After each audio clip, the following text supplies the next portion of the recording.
চীনের সাথে অভিজ্ঞতা বিনিময় করে রাজধানীর বাতাসের মান উন্নয়নে ধাপে ধাপে কাজ করা হবে বলে জানিয়েছেন পরিবেশ বিষয়ক উপদেষ্টা সৈয়দা রিজওয়ানা হাসান।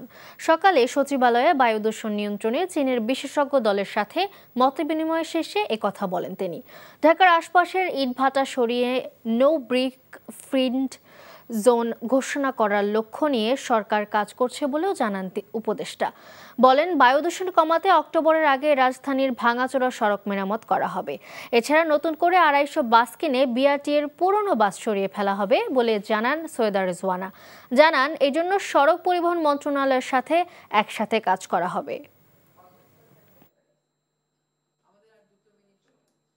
আমাদের national air quality management plan একটা আছে, এটা খুবই ইলাবোরেট। এটা 2000 মানে গত বছরই আমরা এটা অনুমোদন দিয়েছি অগস্ট বা সেপ্টেম্বরে।